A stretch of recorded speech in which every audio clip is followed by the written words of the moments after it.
અને હવે વિગતવાર મહત્વપૂર્ણ સમાચારોથી શરૂઆત કરીશું। સૌપ્રથમ બફાટથી શરૂઆત કરવી છે। આખરે સ્વામીએ કરેલા બફાટને લઈને હવે ચર્ચા ગરમ થઈ રહી છે। જલારામ બાપા વિશે જ્ઞાન પ્રકાશ સ્વામીના ટિપ્પણીથી લોકોમાં આક્રોશ ફેલાયો છે। વીરપુરના લોકો, રઘુવંશી સમાજ અને ભક્તોમાં આક્રોશ છે। ટિપ્પણી મુદ્દે યાત્રાધામ વીરપુરમાં બેઠકનું આયોજન કરવામાં આવ્યું છે। જ્ઞાન પ્રકાશ સ્વામીએ કરેલી ટિપ્પણી મુદ્દે બેઠકમાં ચર્ચા કરવામાં આવશે। મહત્વનું છે કે સુરતના અમરોલીના જ્ઞાન પ્રકાશ સ્વામીએ વીરપુરના જલારામ બાપા વિશે વિવાદિત નિવેદન આપ્યું હતું। જ્ઞાન પ્રકાશ સ્વામીએ પોતાના અધૂરા જ્ઞાનને દર્શાવતા કહ્યું હતું કે વીરપુરમાં ચાલતું સદાવ્રત અન્નક્ષેત્ર ગુણાતીત સ્વામીના આશીર્વાદથી ચાલી રહ્યું છે।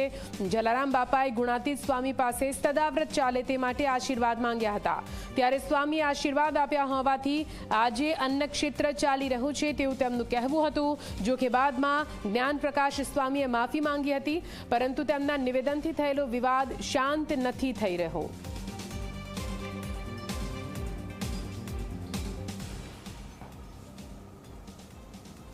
અને આજ વિશે વધુ વાત કરવા માટે રાજકોટથી સંવાદદાતા ગૌરવ જોડાઈ ગયા છે। સીધા એમની પાસે જઈશું।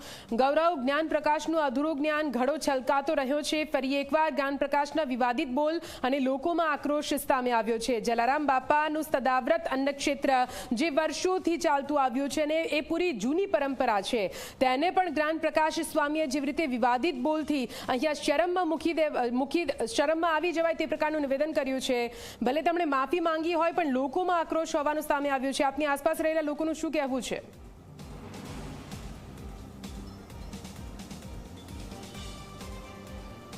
નિધિ, સ્વામિનારાયણ સંપ્રદાયના જેટલા પણ સંતો છે તે અવારનવાર આ પ્રકારના વિડીયો સોશિયલ મીડિયા ઉપર મૂકી અને ખાસ કરીને વિવાદો છે તે સર્જતા હોય છે। અને ખાસ કરીને વીરપુર જલારામ બાપાની ભૂમિ છે અને સદાવ્રત છે તે સતત વર્ષોથી અહીં ચાલતું આવે છે। ખાસ કરીને તેમને જે ટિપ્પણી જલારામ બાપા વિશે કરી છે ને તેને કારણે વીરપુરના ગ્રામજનો નહીં પરંતુ સમગ્ર રઘુવંશી સમાજ છે કે તેમને એક ઠેસ છે તે પહોંચી છે અને ખાસ કરીને તેઓની અંદર એક રોષ છે તે જોવા મળી રહ્યો છે।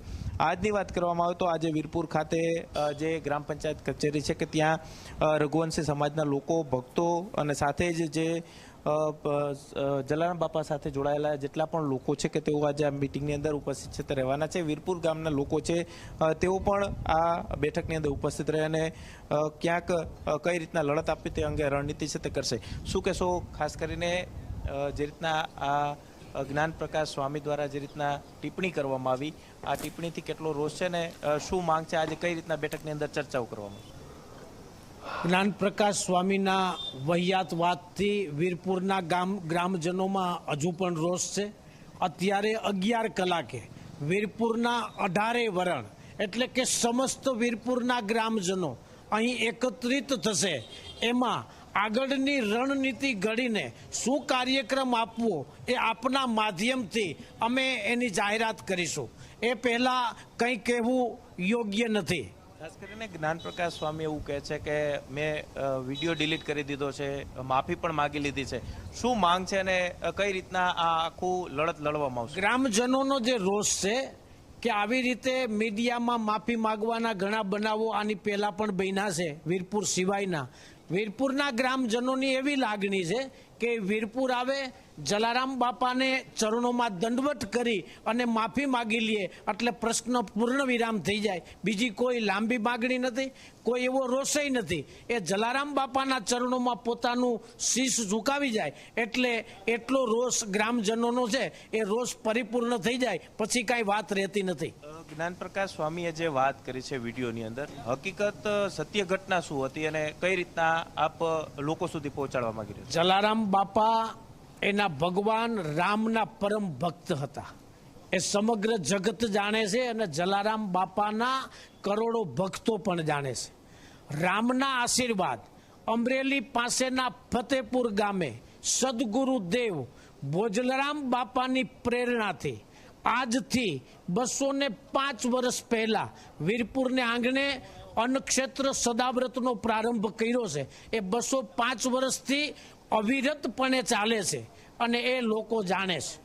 ચોક્કસ જ અન્ય કેટલાક લોકો છે તેમની સાથે પણ વાત કરવાનો પ્રયાસ। શું કહેશો, આજ જે ટિપ્પણી કરવામાં આવી છે જલારામ બાપા ને લઈ, કઈ રીતના શું માંગ છે ને આજે કઈ રીતના મીટિંગની અંદર ચર્ચાઓ થવાની?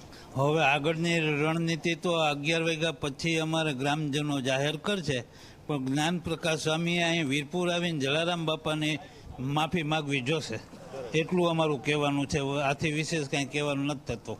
શું કહેશો, સદાવ્રત જલારામ બાપાનું વર્ષોથી ચાલી રહ્યું છે, ખાસ કરીને તેના પર ટિપ્પણી કરવી અને સ્વામિનારાયણ સંપ્રદાયના જે સંતો છે એને ઊંચા બતાવવાના પ્રયાસો કરવા આ છેલ્લા ઘણા સમયથી ચાલી રહ્યું છે. તમારી દ્રષ્ટિએ શું લાગી રહ્યું છે? એક ષડયંત્ર છે, કઈ રીતના? સાહેબ, એક તો આ સ્વામિનારાયણ લાયક જ નથી આવડો આ, બરોબર છે કે આની પહેલાં જે હનુમાન દાદાની એ લોકોએ એમ કીધું કે સ્વામિનારાયણના હનુમાન દાદા પગે લાગે છે. આ ખરેખર આવા સ્વામીને હકાલપટ્ટી જ કરવી જોઈએ. આ સંપ્રદાય લાયક જ નથી. ઘણા સ્વામીઓ હતા, યોગીજી મહારાજ હતા, પ્રમુખ સ્વામી હતા, કોઈ દિવસ આવો બકવાટ એ લોકોએ નથી કર્યો. અને આને ખરેખર હકાલપટ્ટી કરો તો જ આ યોગ્ય લાગશે. અને આને આવી કુટેવ ઘણી વખત ઘણા ધર્મની કરેલ છે. કઈ રીતના આમને માફી માંગવી જોઈએ? ના, માફી અને લાયક જ શું નથી. આમને આને એના સંપ્રદાયમાંથી જ કાઢો આ સાલાને. માફી લાયક જ નથી આ. ચોક્કસ જ નિધિ, જે રીતના વીરપુરના ગ્રામજનો છે કે તેઓ સ્પષ્ટ રીતે કહી રહ્યા છે કે જે જ્ઞાન પ્રકાશ સ્વામી છે કે તેમની સામે તેમનું રોષ છે તે વ્યક્ત કરી રહ્યા છે. અને સાથે જ જ્ઞાન પ્રકાશ સ્વામી છે કે તે વીરપુર આવી અને જલારામ બાપાને દર્શન કરી અને ત્યાં માફી માગે તેવી માંગ છે તે કરવામાં આવી રહી છે. આજે જે રીતના આ બેઠકનું આયોજન છે તે કરવામાં આવ્યું છે અને આ બેઠકની અંદર સમસ્ત વીરપુર ગામના જે લોકો છે કે તેઓ ઉપસ્થિત રહે તેવી શક્યતાઓ વ્યક્ત કરવામાં આવી રહી છે. સાથે જ જલારામ બાપાના ઇતિહાસ વિશે જે ચેડા કરી અને જે ટિપ્પણી છે તે કરવામાં આવી છે અને તેને કારણે જે ગ્રામજનો છે કે તેમની અંદર તો રોષ છે, સાથે સાથે રઘુવંશી સમાજ ગુજરાતભરનો છે કે તેમની અંદર પણ એક રોષ છે તે જોવા મળી રહ્યો છે. આજે જે રીતના મિટિંગનું આયોજન છે તે કરવામાં આવ્યું છે અને આ મિટિંગની અંદર આગામી રણનીતિ છે તે નક્કી કરવામાં આવશે. કારણ કે જો જ્ઞાન પ્રકાશ સ્વામી છે કે જો તે અહીં આવી અને તે માફી નહીં માગે તો આગામી કઈ રીતના લડત લડવી તે અંગે પણ રણનીતિ છે તે નક્કી કરવામાં આવશે. અને ખાસ કરીને ગ્રામજનોની અંદર એક રોષ છે તે ચોક્કસથી જોવા મળી રહ્યો છે. કારણ કે વર્ષોથી જલારામ બાપાનું સદાવ્રત છે તે વીરપુરની અંદર ચાલી રહ્યું છે અને મોટી સંખ્યામાં જે દર્શનાર્થીઓ છે તે દર્શન માટે આવતા હોય છે. એટલું જ નહીં, સાથે સાથે તેમના જલારામ બાપાને માનવાવાળા લોકો છે, અનુયાયીઓ છે, તેની અંદર પણ એક રોષ છે તે જોવા મળી રહ્યો છે. અને વીરપુર ખાતે આજે 11 વાગે આ બેઠકનું આયોજન છે તે કરવામાં આવ્યું છે અને બેઠકની અંદર મોટી સંખ્યામાં લોકો ઉપસ્થિત રહે તેવી શક્યતાઓ છે તે વ્યક્ત કરવામાં આવી રહી છે. જી નિધિ. બિલકુલ.